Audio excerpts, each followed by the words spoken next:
سب سے پہلے تو یہ بتائیے، اگر ہم دین کے لیے کوئی جدوجہد کرتے ہیں، کوشش کرتے ہیں گھر میں دوستوں میں دین کی کوئی بات کرنے کے لیے، تو کس کے لیے کرتے ہیں؟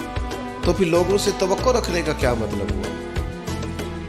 داتا گنج بخش علی حجویری رحمۃ اللہ علیہ، میں رات کشف المحجوب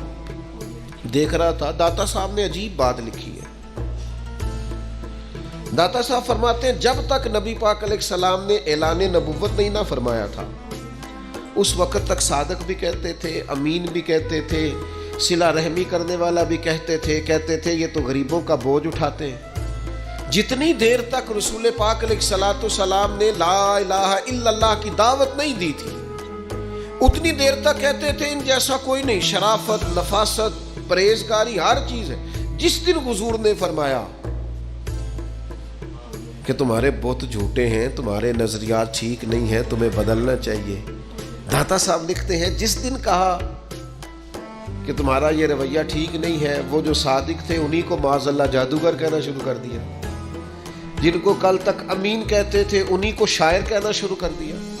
جن کو کل تک آنکھوں کا تارا سمجھتے تھے ان کے خلاف تلواریں اٹھا لی۔ آپ یقین کریں، دین کا کوئی کام آپ نہ کریں، آج بھی آپ فقیر بن جائیں، درویش، موٹی سی چادر اوپر اوڑھے، تسبیح لے لے، کونے میں بیٹھ جائیں، حضرت صاحب کچھ نہیں کرتے جی، کوئی دین کا کام آپ نہ کریں، کونے میں بیٹھے جی، بڑا فرشتہ آدمی ہے، کسی کو کچھ نہیں کہتا، آپ صوفی مشہور ہے پوری دنیا میں، لیکن اگر آپ کہتے ہیں کوئی تعلیمی کام کرنا ہے، آپ کو کوئی تبلیغی کام کرنا ہے، سوسائٹی میں آپ کو کوئی کردار ادا کرنا، آپ کو معاشرے میں کسی فکر کو پروان چڑھانا ہے، تو آپ کے لیے 100 باتیں، ہزار قسم کے تانے، لیکن نہ بچا بچا کے تو رکھ اسے، تیرا آئینہ ہے وہ آئینہ۔ اقبال کہتے ہیں تو اپنے شیشے کو اتنا بچا بچا کے کیوں رکھتا ہے؟ نہ بچا بچا کے تو رکھ اسے، تیرا آئینہ ہے وہ آئینہ، شکستہ ہو تو عزیز تر ہے نگاہ آئینہ ساز میں۔ داتا صاحب نے لکھا ہے کشف المحجوب میں کہ اللہ تعالیٰ کی بارگاہ میں حضرت موسیٰ علیہ السلام نے عرض کیا تھا، مالک تیرے بندے اگر تجھے ڈھونڈنا چاہے تو کہاں ملے گا؟ تو اللہ کریم نے فرمایا جن لوگوں کے دل لوگ توڑ نہیں دیتے، میں ان ٹوٹے دلوں میں ملا کرتا ہوں۔ تیرا آئینہ ہے وہ آئینہ کہ شکستہ ہو تو عزیز تر ہے نگاہ آئینہ ساز میں۔ جب لوگ تانے دیتے ہیں، جب لوگ تکلیف دیتے ہیں، جب آپ بالکل ٹھیک چل رہے ہوتے ہیں، جب آپ محنت کر رہے ہوتے ہیں، جب آپ مخلص ہوتے ہیں، جب آپ جدوجہد کر کر کے تھک جاتے ہیں، اور لوگ جب پوری طور پر تانا زنی کرتے، باتیں سننے کو جب ملتی ہیں، میں دیانتداری سے کہتا ہوں جب لوگ پوری طرح دل توڑ دیں، پھر کوئی سجدے کا مزہ ہے، پھر کوئی دعا کی لذت ہے، پھر کوئی چسکا ہے اس کی بارگاہ میں حاضری کا، پھر کوئی تڑپ پیدا ہوتی ہے اس کیفیت میں، وہ جب لوگ آپ کو پوری طرح تکلیف دیں اور سارے اسباب ظاہری ختم ہو جائے، وہ جو لذت ہے نا اللہ کی بارگاہ میں جڑنے کی، وہ تعریف والوں کو کئی دفعہ نصیب، ٹوٹے دلوں میں تو رب ملتا ہے، نہ بچا بچا کے تو رکھ اسے، تیرا آئینہ ہے وہ، یہ شکستہ ہو تو عزیز تر ہے نگاہ آئینہ ساز میں۔ میرے عزیز طے کریں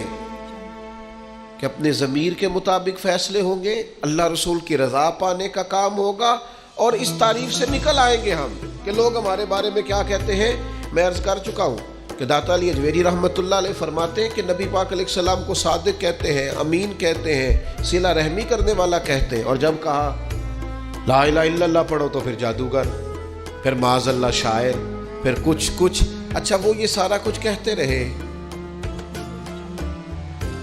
تو کیا حضور شام کو بیٹھ کے حضرت صدیق اکبر کے پاس یا گھر میں سیدہ خدیجہ کے پاس یہ تبصرے کرتے تھے معاذ اللہ کہ دیکھو جی لوگ بات ہی نہیں سنتے، دیکھو توجہ ہی نہیں کرتے، دیکھو مجھے جادو، حضور یہ تبصرے کرتے تھے؟